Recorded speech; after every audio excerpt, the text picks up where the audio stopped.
Ya, oke baik. Selamat sore semuanya. Assalamualaikum warahmatullahi wabarakatuh. Nah, di sore hari ini kita ketemu di mata kuliah energi baru terbarukan yang di pertemuan minggu-minggu sebelumnya itu sudah dibahas mengenai energi yang bersumber dari air, kemudian gelombang laut, angin, matahari, dan di bagian ini hari ini kita akan coba bahas lagi mengenai energi yang berasal dari geotermal atau panas bumi. Nah, seperti apa energinya? Ya, prinsip dasarnya seperti ini, memanfaatkan energi panas yang ada di dalam bumi. Kemudian panas tersebut dipergunakan sebagai media atau alat ya untuk merubah fluida yang awalnya fluidanya itu berupa fluida cair dirubah menjadi fluida uap, artinya merubah fase fluida. Nah, dengan perubahan fase tersebut menjadikan atau memberikan peningkatan terhadap nilai tekanan yang awalnya air tersebut tidak mempunyai tekanan yang tinggi, kemudian setelah dipanaskan yang berasal dari sumber panas, panas bumi ya, dan ini dipergunakan untuk memanaskan air. Nah, air yang berubah fase tersebut menjadi uap. Uap ini dikonversikan sebagai media untuk bisa memutar turbin.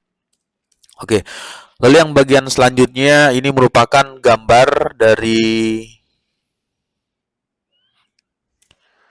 geotermal. Prinsip dasar dari geotermal itu memanfaatkan panas bumi yang tersimpan di bawah permukaan tanah, tujuannya supaya bisa menghasilkan energi.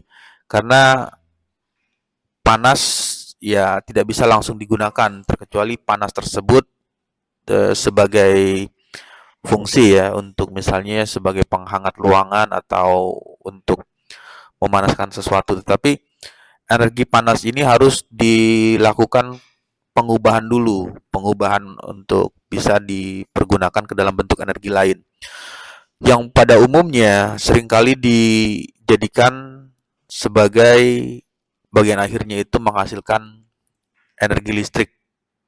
Nah, karena ketika sudah menghasilkan listrik, berbagai macam peralatan engineering atau peralatan teknik itu ya hampir bisa difungsikan jika sudah menghasilkan energi listrik.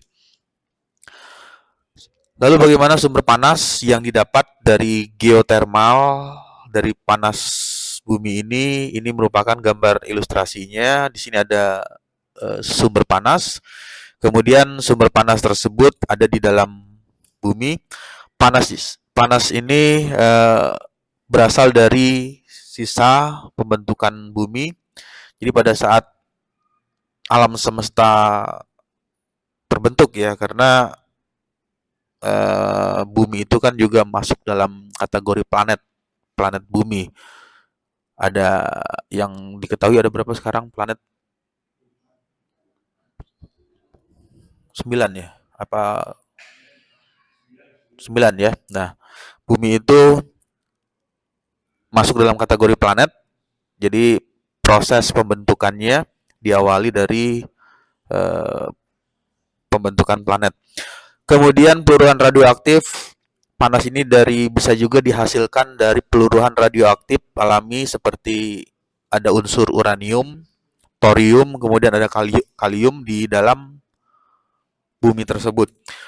Kemudian instruksi magma yang mendekati permukaan bumi dan memanaskan batuan. Nah, pada saat sudah terjadi peluruhan radioaktif ini mengeluarkan panas dan bisa memanaskan objek yang ada di sekitarnya. Nah, supaya bisa sampai ke permukaan, seringkali dilakukan pengeboran ya di bagian ini untuk memasang instalasi pipanya supaya bisa mendapatkan panas tersebut.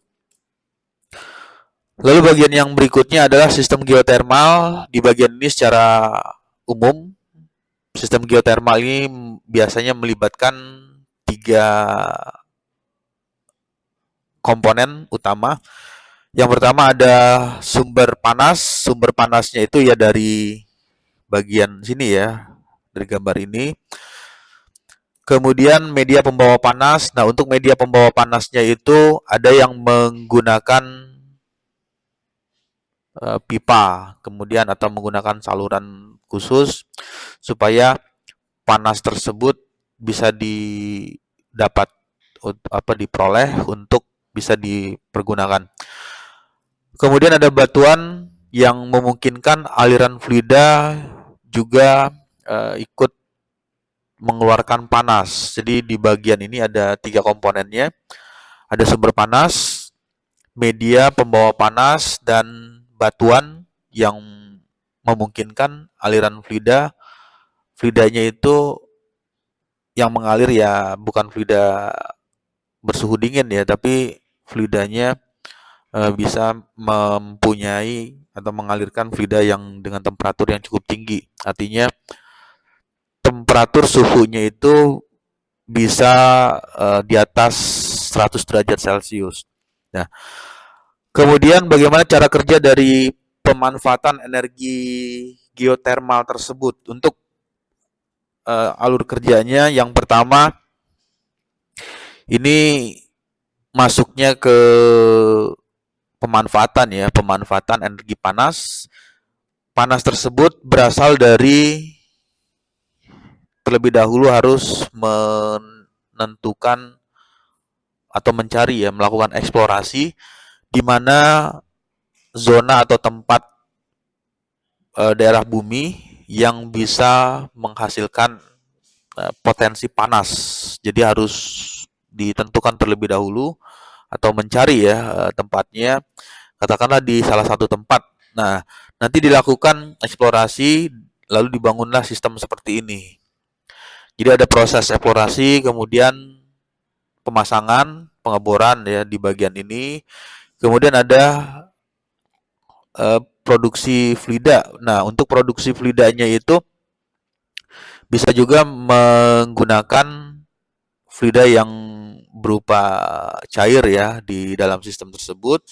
Nanti fluida ini dimanfaatkan fungsinya untuk bisa menghasilkan nilai perubahan nilai tekanan. Nah, dengan kenaikan nilai tekanan tersebut menjadikan energi yang lebih besar. Nah, energi inilah yang nantinya dimanfaatkan sebagai media untuk bisa memutar turbin. Nah, turbin juga tidak bisa berfungsi.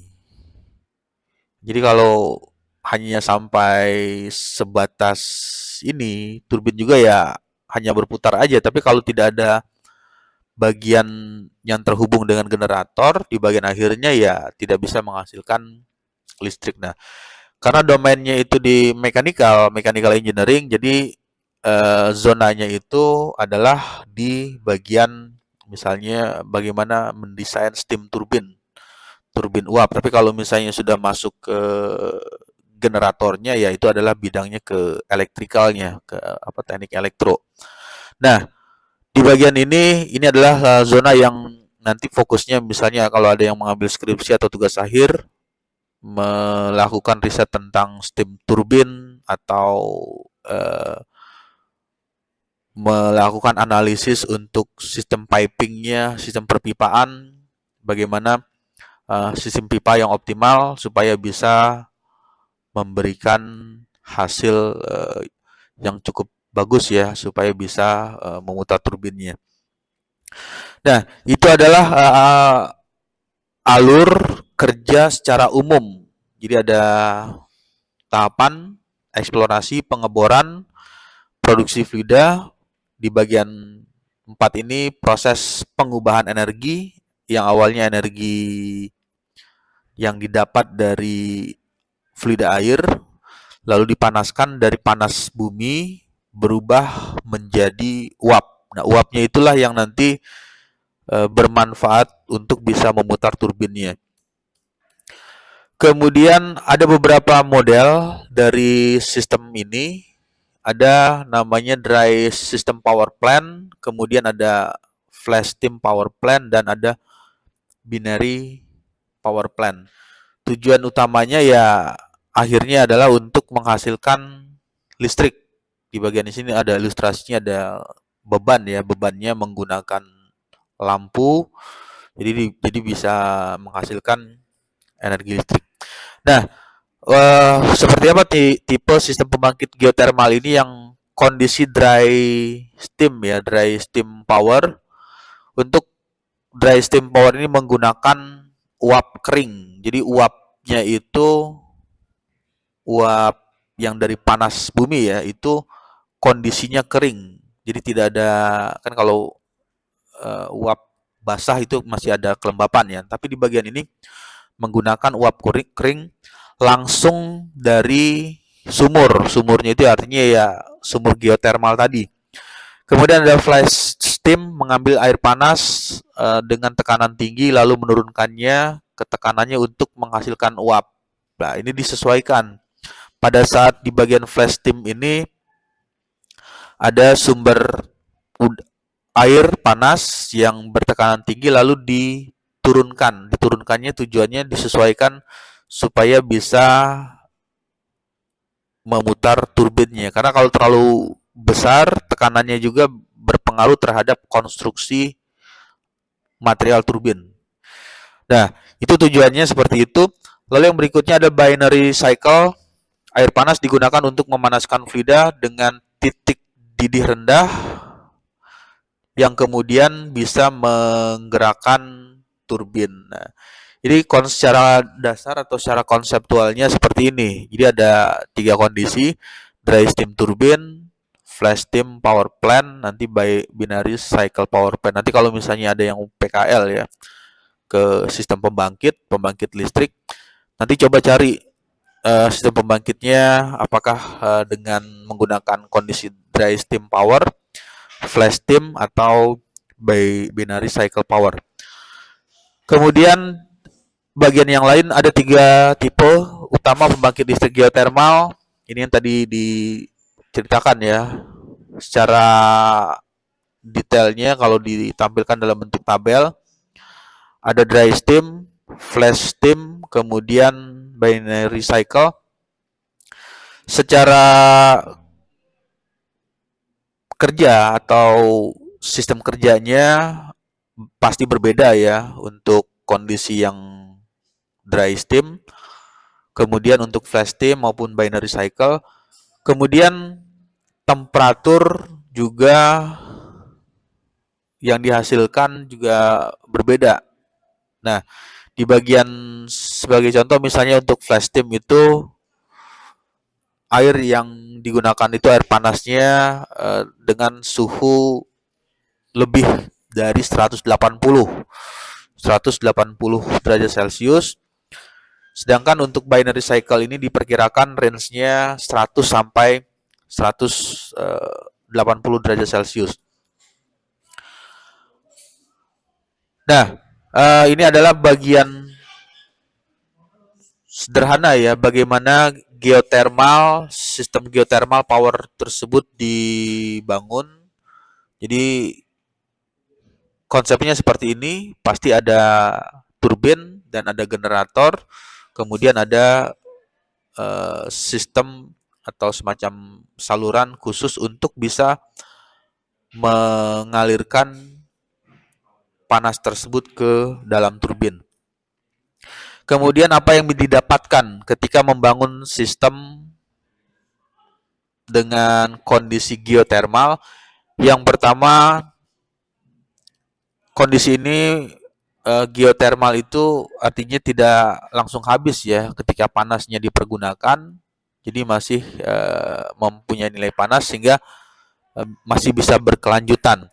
Kemudian mempunyai nilai emisi karbon yang lebih rendah, sumber energi yang cukup stabil, tidak bergantung dengan cuaca. Beda halnya dengan misalnya memanfaatkan pembangkit listrik tenaga air ya, air sungai atau air laut ini kan dipengaruhi oleh cuaca ya. Jadi kalau misalnya di sungai tersebut atau di daerah tersebut kondisinya lagi curah hujannya lagi tinggi, ya pasti menghasilkan energi yang cukup besar. Tetapi kalau misalkan di daerah tersebut zonanya dengan kondisi suhu atau dengan kondisi eh, cuaca yang sedang kemarau atau tidak turun hujan, dipastikan bahwa air tersebut yang dipergunakan air sungainya pasti juga menghasilkan energi yang lebih sedikit. Kemudian dalam hal sisi kurangnya, seperti apa pada saat pembangunan energi geotermal tersebut? Yang pertama, lokasi terbatas, artinya tidak semua lokasi bisa dibangun. Maksudnya membuat sistem geotermal itu tidak bisa misalnya di sembarang tempat, karena harus terlebih dahulu mengetahui potensinya. Potensi seberapa besar di daerah tersebut atau di zona tersebut bisa menghasilkan panas yang didapatkan dari dalam bumi. Lalu biaya eksplorasi atau biaya infrastruktur ya atau biaya pembuatan kemudian instalasinya masih dikatakan relatif cukup tinggi untuk sistem tersebut. Kemudian resiko lingkungan jika pengelolaan fluida tidak tepat. Nah, ini karena di memanfaatkan panas bumi berarti ada juga fluida ya yang keluar, bisa saja fluida gas uap panas, kemudian ada uh, cairan fluida liquid atau cairan panas. Jika tidak diperdayakan atau tidak difungsikan dengan sesuai, ya ini juga bisa berpengaruh terhadap ekosistem yang ada di sekelilingnya. Nah, itu adalah bagian sisi negatif atau kekurangan dari pembangkit listrik yang memanfaatkan geotermal. Kemudian konsepnya ada geotermal seperti ini, geothermal power plant. Pembangkitnya listrik termasuk pembangkit uap langsung. Ada siklus biner ya, siklus biner itu dua siklus, dan di bagian yang lain pembangkit ini memiliki cara kerja yang berbeda. Jadi kalau pada saat menggunakan pembangkit listrik dengan kondisi siklus biner maupun siklus yang tadi ya flash atau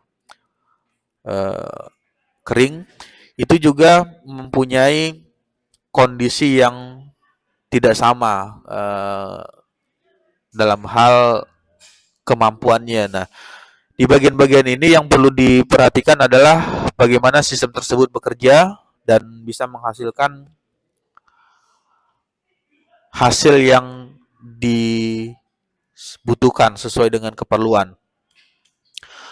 Lalu bagaimana konsepnya? Konsep geothermal untuk power pembangkit listrik panas bumi ini adalah memanfaatkan energi panas serta di bagian akhir menghasilkan listrik secara kontinu dan ramah lingkungan.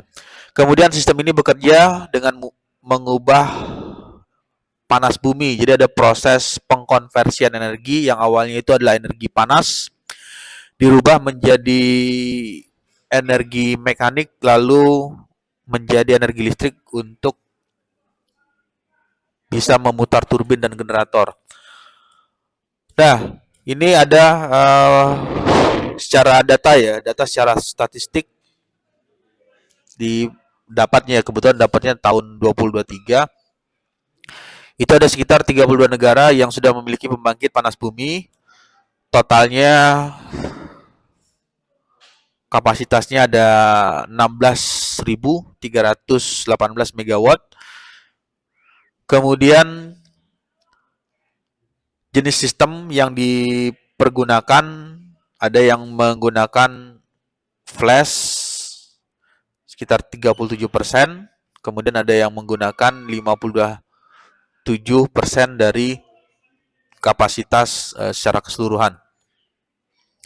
Negara-negara yang sudah membangun ini untuk PLTP ya, pembangkit listrik tenaga P-nya itu panas bumi. Itu yang pertama di Amerika ya. Indonesia juga sudah ada. Tapi kapasitasnya di bagian ini yang terpasang itu sekitar 2.384 megawatt. Nah, di bagian yang lain pembangkit listrik tenaga panas bumi atau yang biasa disingkat dengan PLTP ya atau panas. Prinsip kerjanya memanfaatkan steam turbin uap digunakan pada sistem dry steam dan flash steam. Jadi secara konsepnya, sistemnya seperti ini. Ini adalah turbinnya. Kemudian di bagian ini ya mengeluarkan uapnya. Uap itulah yang nantinya berfungsi untuk bisa memutar turbin.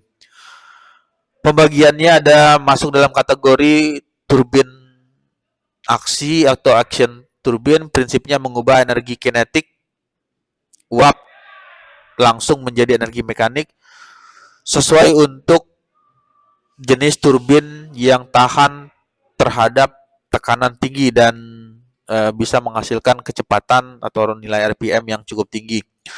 Contohnya nanti bisa dilihat ya, nanti coba dicari, itu ada namanya contoh turbinnya, The Laval turbin. The Laval turbin ini sesuai dengan kondisi seperti ini, jadi bisa digunakan untuk steam turbin. Berikutnya ada lagi yang model turbinnya, steam turbinnya bentuknya bisa digunakan pada kondisi sistem dry steam ya dan flash steam. Yang digunakan adalah turbin reaksi. Turbin reaksi ini mekanismenya ya tadi berbeda ya dengan turbin aksi. Kalau turbin reaksi ini bertingkat. Jadi ada banyak. Jadi kalau digambar di zoomnya apa di perbesar. Nah, ini ada tingkatannya, tingkat 1, 2, 3, 4, 5, 6, 7, 8, 9 dan seterusnya. Artinya turbin tersebut mengalami tingkatan. Prinsipnya menggunakan perbedaan tekanan. Jadi turbin bisa berputar karena perbedaan tekanan pada nozzle dan sudu atau saluran yang dipergunakan. Sesuai untuk tekanan tinggi hingga tekanan rendah. Jadi pada bagian turbin model reaction turbin ini sesuai untuk tekanan sedang maupun hingga tekanan tinggi. Contohnya adalah Pearson turbin. Nanti bisa dicari ya di buku atau di sumber yang lain yang bisa dijadikan turbin reaksi itu sebagai contohnya itu adalah turbin Pearson. Turbin ini paling banyak dipergunakan pada kondisi flash steam dan uap kering. Oke, sampai sini ada diskusi atau ada yang mau ditanyakan?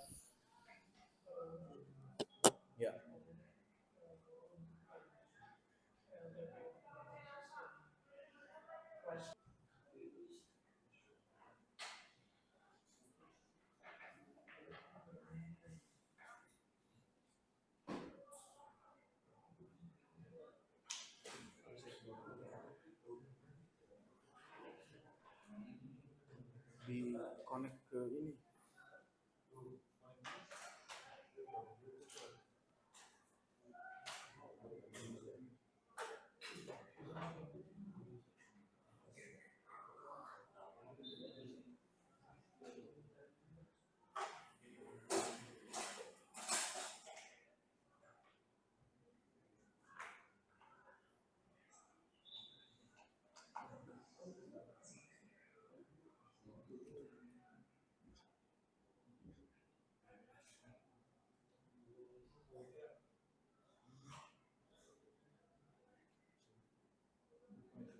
Ke apa? Tik BLU, Bluetooth.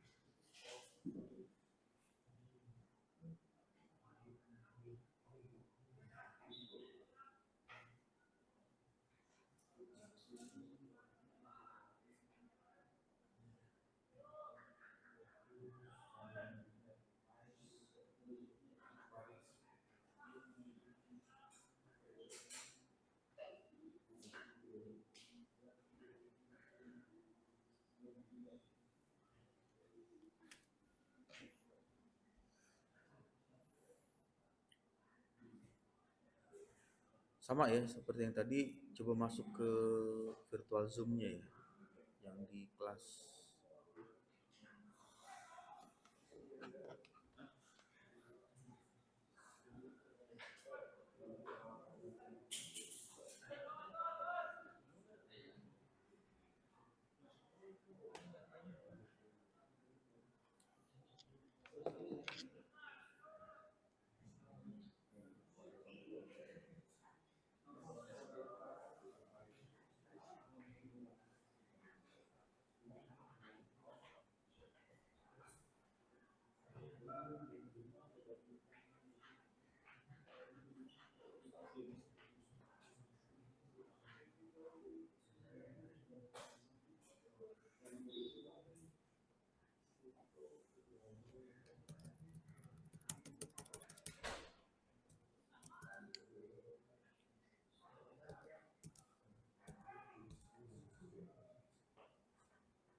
Mula tes.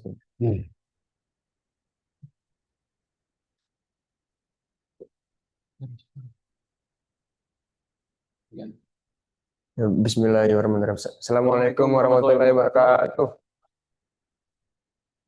Selamat sore semuanya.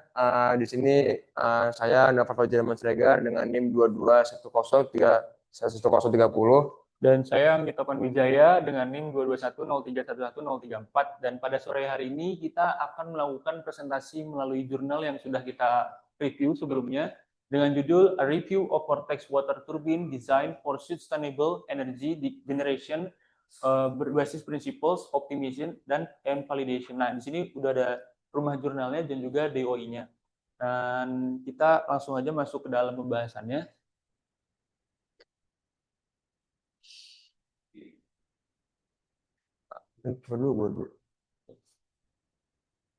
Oke, pengenalan dulu ya. Jadi, turbin vortex ini mengubah energi kinetik dari air menjadi energi listrik, terutama dalam kecepatan rendah dan tekanan rendah. Dikategorikan sebagai PLTMH.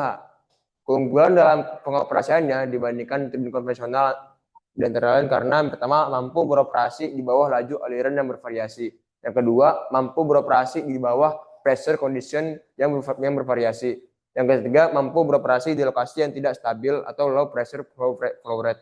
Kemudian, tujuan paper ini untuk menunjau dan menganalisis aspek desain dan optimasi teknologi water vortex turbine, seperti bentuk, jumlah, komposisi material, dan penempatan turbin dalam pusaran air atau vortex terhadap efisiensi operasional. Selain itu, penelitiannya didukung dengan optimasi numerik dan analisis CFD atau computational fluid dynamic. Oke, sedikit tambahan untuk gravitational vortex water turbine ini, dia bentuknya kurang lebih seperti ini dari mulai inlet basin, kemudian ada upstream flow-nya, Terus kemudian ada yang bentuk si water vortex-nya itu supaya menciptakan sebuah pusaran, nanti baru masuk ke bagian bawah, lanjut nanti ke outlet-nya di sini atau downstream-nya. Nah, ini bisa ke hilir seperti itu. Nah, untuk jenis turbin air yang memanfaatkan gravitasinya ini, dia menghasilkan energi listrik. Nah, dengan cara apa? Nanti si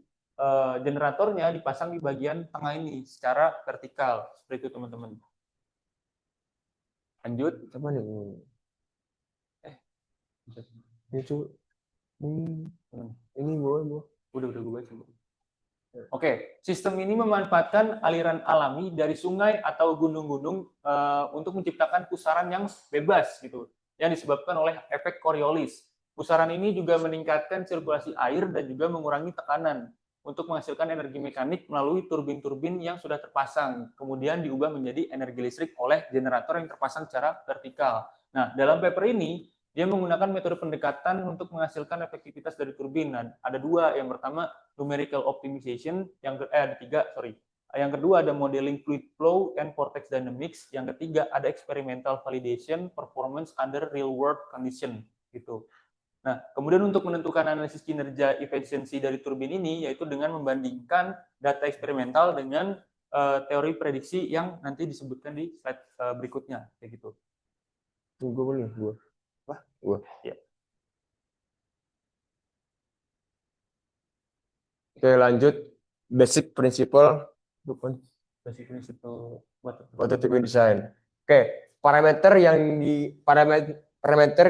utama meliputi yang pertama adalah laju aliran air atau Q, debit. Yang kedua tinggi inlet. Maaf.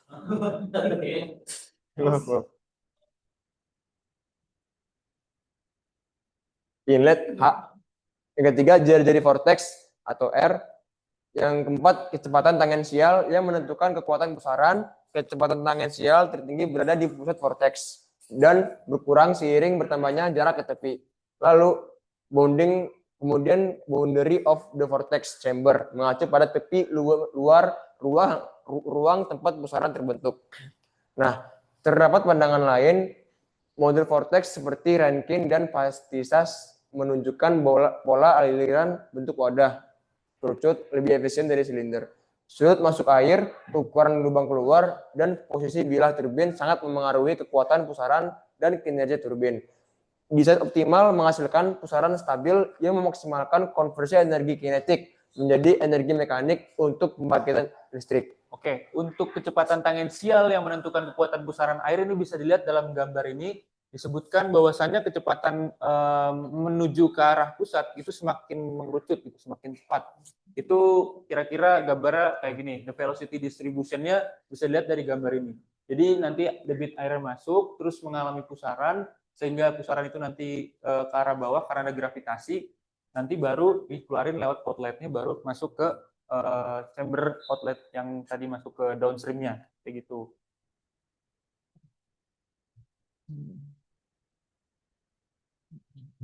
Nah, oke, next di sini ada basic principle dari water vortex turbine design-nya. Jadi ini gambar dari Rankine combined vortex-nya. Yang pertama, Rankine combined vortex itu direpresentasikan sebagai gabungan dari pola aliran fluida, pusaran bebas dan juga pusaran paksa. Ada dua gitu. Nah, supaya terbayang, nah ini V theta sama dengan jaraknya itu kekuatan pusaran dibagi dengan 2 PR. Nah, itu tuh menjelaskan dari kecepatan tangensial pada pusaran bebas atau free vortex-nya. Kemudian untuk menjelaskan pusaran paksa, karena tadi ada 2 Rankine combined vortex, maka di sini ada pusaran paksanya itu seperti ini. Jadi dari kekuatan pusaran vortex dibagi dengan 2 P dikali dengan R per Rm kuadrat. Nah, Rm itu adalah radius inti dari inti pusat pusaran. Nah, yang ini nih. Ini radiusnya yang ini nih. Begitu.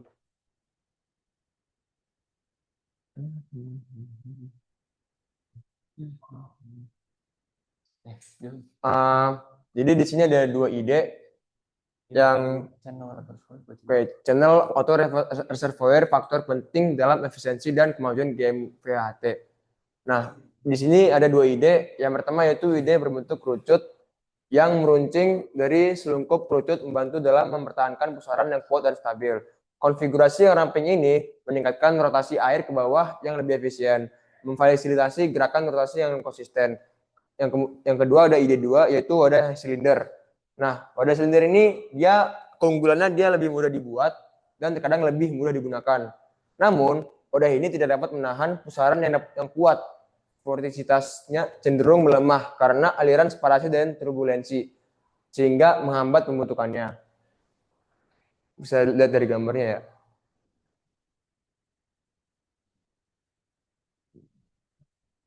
Vortisitas. Nah, ini untuk penyediaan equation yang dipakai itu pertama pasti ada boundary layer karena aliran fluida itu memiliki interaksi dengan dinding-dinding sekitarnya dengan liquid dan solid, maka ditambah area antar permukaan airnya itu dan pusaran bebas dia menghasilkan yang namanya shear layer gitu. Jadi ada konsep boundary layer atau velocity apa namanya? Ya kecepatan di daerah dinding itu nanti masuk ke dalam model turbulennya teman-teman kayak gitu. Jadi nah, ini konsep viscous flow juga di sini terpengaruh karena kecepatan dan juga energi si dalam sistemnya itu sendiri. Ya terpengaruh karena adanya Q tadi sih, karena ada debit kayak gitu. Terus yang kedua, di sini ada pressure distribution in a vortex. Nah, ini dipengaruhi sama komponen-komponen seperti sudut, terus jarak radial, kekuatan pusaran atau Y ya. Terus tingginya itu Z, gravitasi dan juga tegangan permukaan. Nah, tekanan tertinggi itu berada di tepi pusaran ternyata, bukan di tengahnya, kecuali itu kecepatan. Kalau kecepatan berada di bagian tengah seperti itu dari pusaran itu sendiri. Oke. Vortex. Nah, ini. Lanjut, yang ketiga itu determines the height of the vortex atau menentukan ketinggian dari pusaran itu sendiri.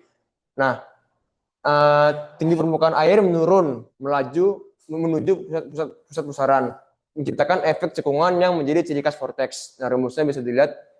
Kemudian yang keempat yaitu determine the difference in water level atau menentukan perbedaan ketinggian air ya. Nah, perbedaan tinggi air atau water level antara radius masuk atau air in dan radius keluar atau air out dari pusaran. Perbedaan tinggi ini mengaruhi kecepatan aliran air dan energi kinetik yang dihasilkan oleh turbin. Rumusnya dapat dilihat.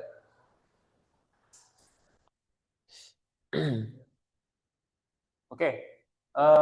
Theoretical flow rate atau Q yang dipakai di sini yaitu untuk mengukur pusaran yang nanti bisa dihasilkan. Ini laju aliran teoritisnya itu ya kira-kira rumusnya kayak ginilah equationnya, ada diameter, ada gravitasi, ada energi total, kemudian ada sirkulasi pusaran dan juga parameter dimensionless atau lambda di situ. Nah, kemudian di sini ada vortex circulation. Nah, vortex circulation di sini adalah kekuatan rotasi air dengan parameter berupa konstanta yang didapat dari eksperimental data. Jadi ini kan tadi membandingkan sebuah data eksperimental dengan teori prediksi gitu tadi. Terus kemudian di sini ada radius inlet terhadap luas penampang atau beta, kemudian ada diameter pusaran dan juga tinggi pusaran. Begitu. Ini kayak tetapan gitu ya? Iya, tetapan 5 kali. Oke. Kali ini kita membahas tentang water flow speed atau aliran air, kecepatan aliran air atau debit. Nah, dijelaskan bahwa debit yang terlalu besar dapat menyebabkan turbulensi dan mengganggu kestabilan pusaran. Sedangkan debit yang terlalu kecil menghasilkan pusaran lemah yang tidak mampu memutar turbin secara efektif atau torsinya kurang lah. Oleh karena itu, terdapat kisaran debit optimal untuk mempertahankan pusaran yang stabil dan efisien. Bagaimana caranya? Nah, caranya adalah yang pertama kita melakukan desain ruang turbin yang optimal. Kemudian yang kedua kita mengukur ukuran kolam pusaran efisien. Oke. Jadi di sini di gambar ini adalah grafik perbandingan antara torsi dengan RPM atau putaran gitu. Oke, lanjut. Nah, kemudian di sini ada vortex pool diameter. Di sini adalah dia mau mencari optimisasi bentuk pool diameternya tuh yang kayak gimana yang kira-kira cocok untuk pada kasus ini, yaitu vortex water turbine design. Tadi kan ada dua idenya. Yang pertama tentang berbentuk kerucut, yang kedua tentang bentuknya silinder. Nah, karena diperkenalkan dua tipe basin, yang pertama cone shape yang ini, terus yang kedua ada cylinder shape.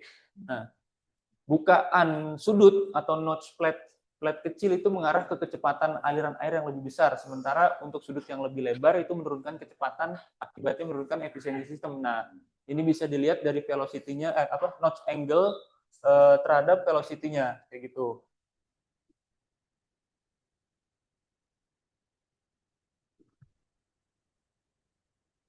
Selanjutnya masih dalam konteks vortex pool diameter. Dalam paper ini ditunjukkan korelasi teoritis antara persebaran tangential velocity along radial direction atau garis lurus dari pusat pusaran ke tepi cekungan. Itu bisa berubah. Terdapat dua indikasi utama. Yang pertama, kecepatan tangensial menurun seiring bertambahnya jarak dari pusat. Jadi dalam pusaran itu semakin jauh jaraknya dari pusat, itu kecepatan tangensialnya semakin menurun gitu. Yang kedua yaitu mengurangi ukuran orifice, meningkatkan kecepatan tangensial, dan sebaliknya memperbesar diameter lubang akan menurunkan kecepatannya. Jadi kalau misalkan kayak tadi bentuk silinder itu kan lubangnya kan besar tuh, dari atas sampai bawah sama-sama besar, itu dia akan menurunkan kecepatannya gitu. Kemudian kontradiksi pada grafik dalam paper. Nah, grafik dengan line warna ungu seperti digambar itu orifice-nya diameter 50 cm terbesar, menghasilkan tangensial velocity terbesar, sementara orifice yang lebih kecil menghasilkan kecepatan tangensial yang lebih rendah. Kemungkinan orifice-nya kecil menciptakan stagnasi di sekitar pusat pusaran, mengurangi kecepatan tangensial.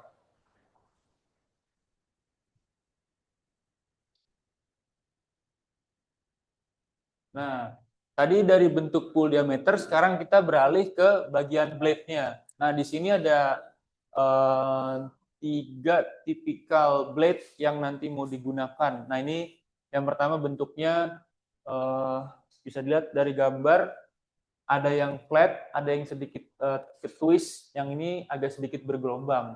Kemudian dari 3 jenis bentuk itu, yang digunakan dalam sistem GWPHT atau Gravitational Water Vortex Hydroturbine itu, yaitu turbin yang berbentuk S.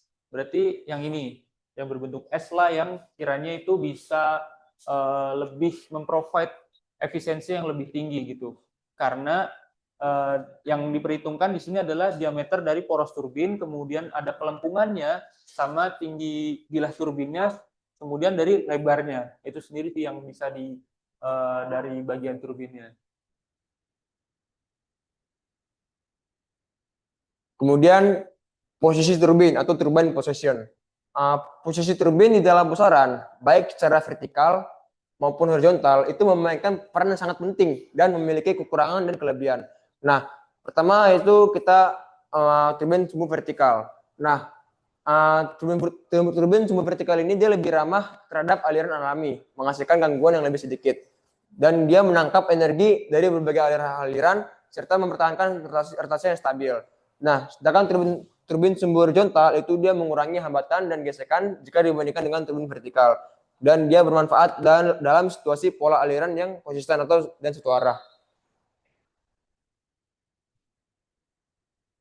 Oke, nah ini untuk optimization tekniknya, di sini kita menggunakan MATLAB. Yang pertama untuk karakteristik runnernya yang akurat seperti sudut Steiger yang tadi sudah dijelaskan. Dari sudut-sudutnya itu dia menggunakan surface vorticity algoritma dari MATLAB. Nah, ini di paper dia pakai ini. Terus kemudian untuk simulasi computational fluid dynamics-nya dia pakai ANSYS CFX. Bisa dilihat untuk mencari kinerja yang terbaik dari ke beberapa turbin. Tadi ada 3 turbin, terus ada 2 pool. Kayak gitu, teman-teman. Nah, ini untuk computational fluid dynamics-nya bisa dilihat berdasarkan data. Sebenarnya kalau kita lihat di dalam datanya ini, dia menggunakan model turbulennya itu SST atau shear stress transport gitu. Nah, pemodelan shear stress transport ini hybrid turbulence model, bahwa kemiringan bilah disesuaikan dengan sudut basin, atau yang tadi bentuknya pool, basin itu pool, dan ketinggian bilah dapat meningkatkan efisiensi. Nah, makanya dipilihlah bentuk yang conical shape atau bentuk kerucut supaya memprovide efisiensi yang tinggi gitu.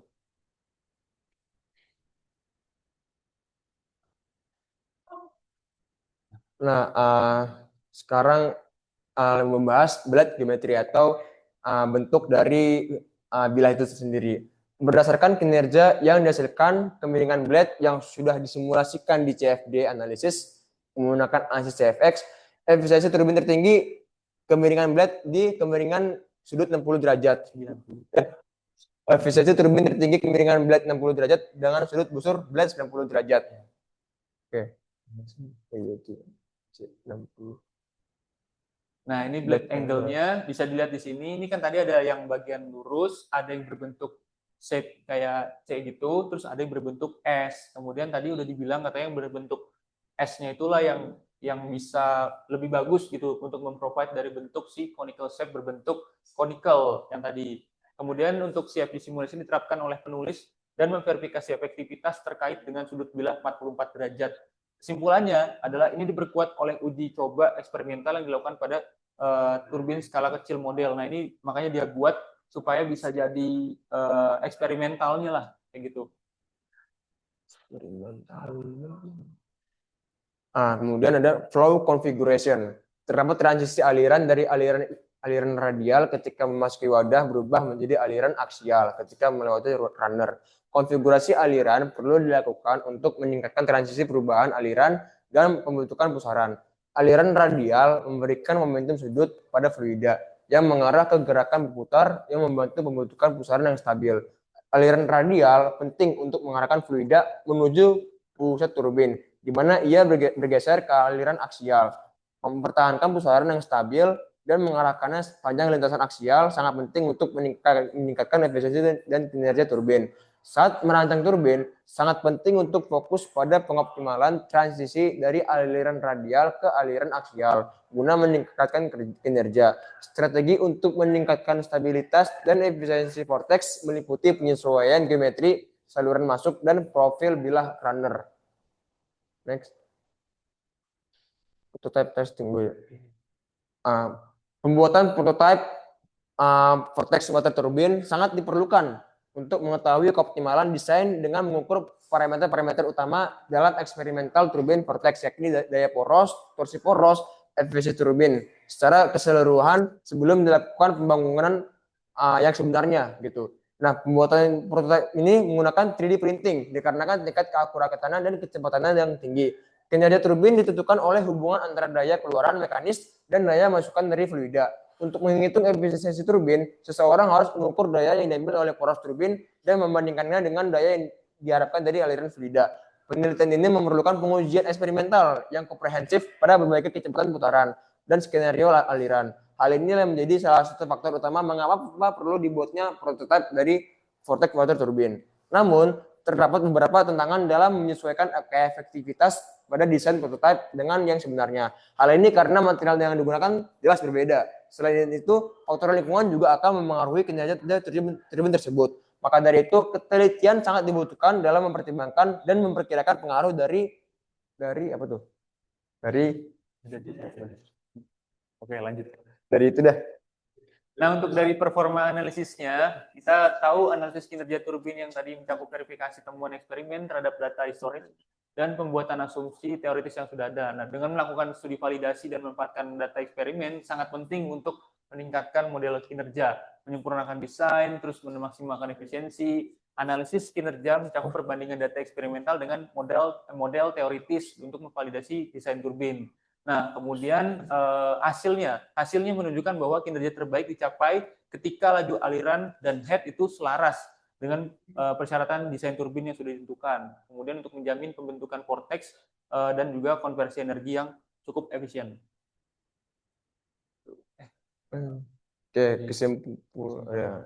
Kesimpulannya, jadi vortex water turbine ini merupakan sebuah terobosan pembangkit listrik tenaga air yang baru dan cocok untuk aliran yang rendah. Keoptimalan desain sangat berpengaruh pada efisiensi kerja turbin. Berbagai aspek harus dipertimbangkan, seperti kecepatan aliran air, ukuran, dan bentuk wadah, desain, dan jumlah bilah turbin arah posisi turbin, material yang digunakan, serta transisi aliran air pun juga harus diperhitungkan dan disesuaikan agar menghasilkan pusaran atau vortex yang maksimal. Pusaran tersebutlah yang nantinya akan menentukan efisiensi kinerja dari turbin. Beberapa cara dan metode dilakukan untuk mengamati dan menganalisis berbagai aspek yang dapat memengaruhi kinerja turbin tersebut. Dimulai dari menggunakan metode numerik pada MATLAB hingga melakukan simulasi menggunakan CFD agar menghasilkan data awal yang konkret yang nantinya akan dibuatkan dalam bentuk prototipe menggunakan 3D printing sebelum akhirnya dilakukan pembangunan vortex order turbin yang sebenarnya. Oke, sekian presentasi dari kami. Apakah ada pertanyaan? Silakan yang bertanya. Lu yang mana? Digantian pasien. Apakah ada yang ingin bertanya? Untuk mempercepat waktu ya. Ya, silakan.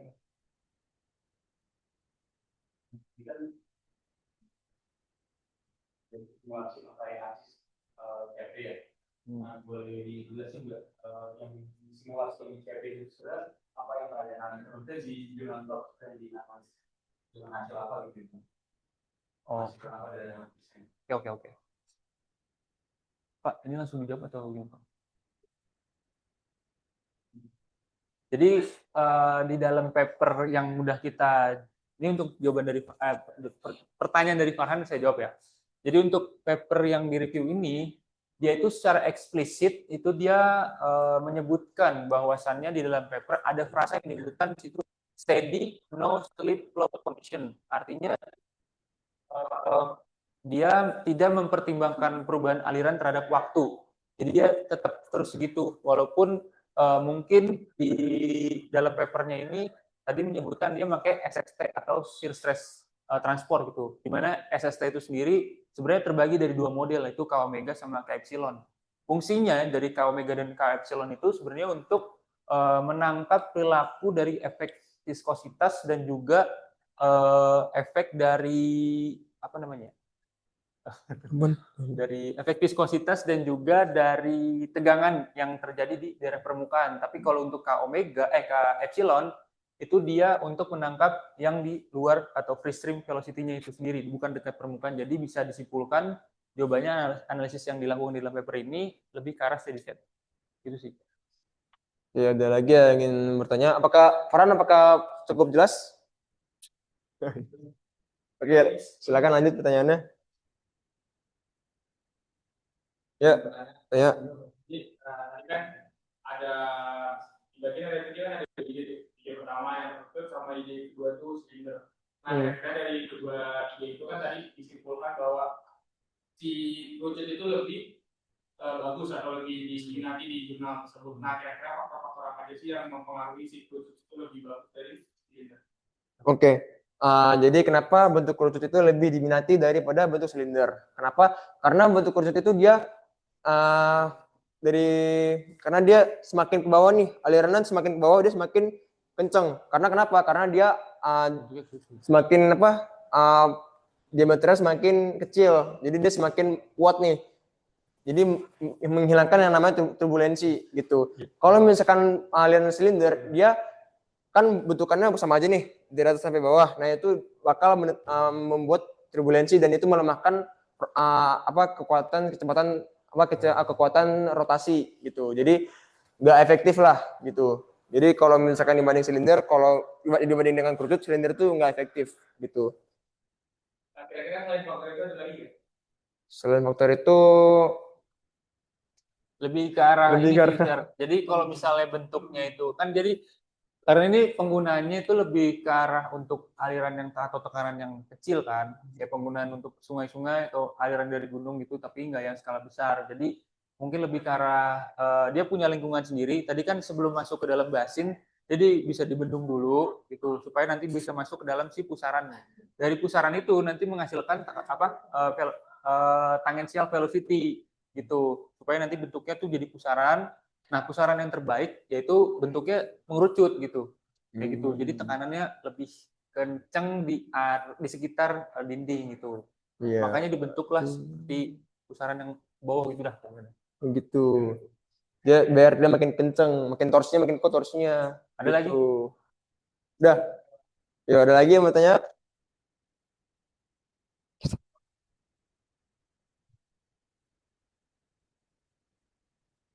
Ayo, satu pertanyaan lagi. Ayo. Dua Doang ya? Ya udah. Sekian. Terima kasih presentasi dari kami. Kurang lebihnya mohon maaf. Assalamualaikum warahmatullahi wabarakatuh.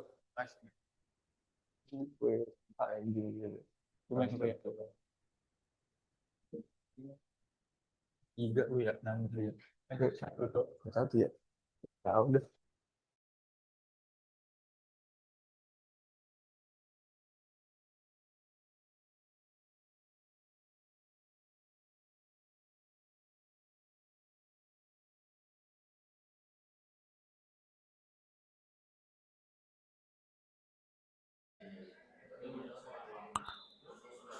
Ya, oke baik.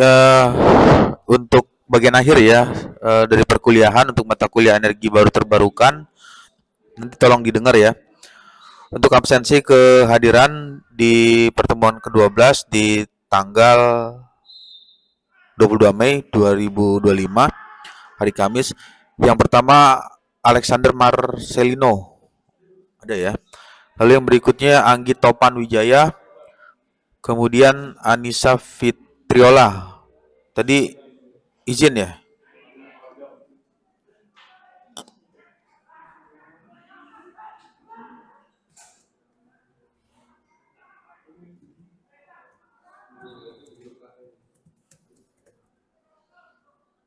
Tadi acara keluarganya di mana?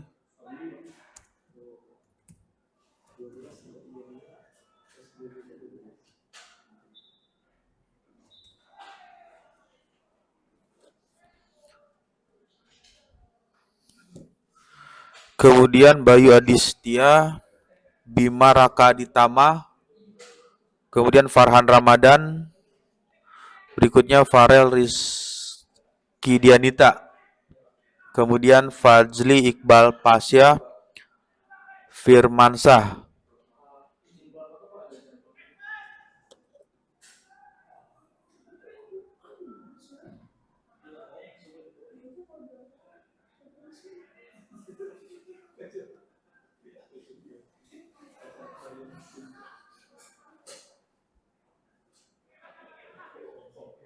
Kemudian yang berikutnya Ibnu Tegar Febriansah, Kevin Kardio.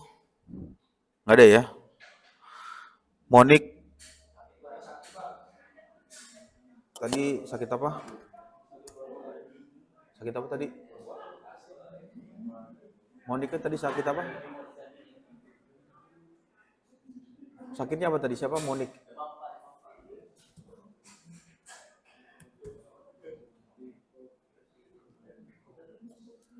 Kemudian Muhammad Mahia Majid, berikutnya Muhammad Kaisar Rivaldo, kemudian Muhammad Fadil Nasrullah, Muhammad Hisam ini PKL ya.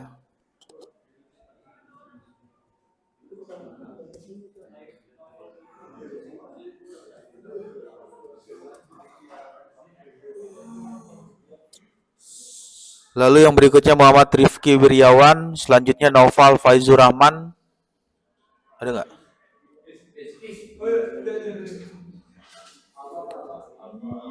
Piki Padilla.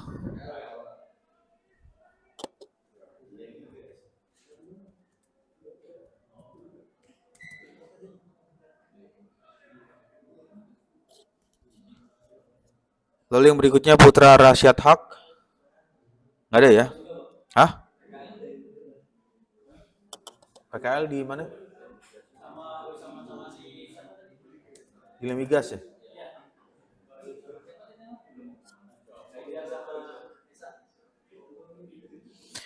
Lalu Rainer Samuel. Berikutnya Raisa Aulia. Selanjutnya Rizky Hesa Dwi Cahya. Hah?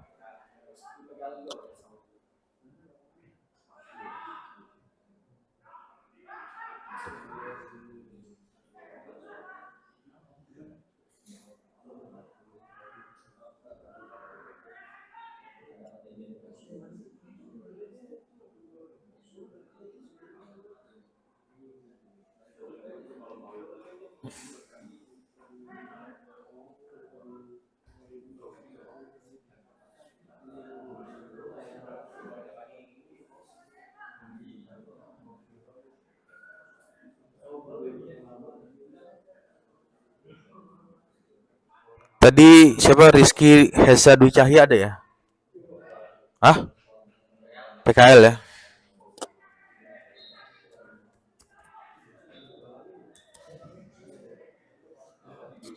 Kemudian Sabrina, terakhir Yusuf Fajar Rahmawan.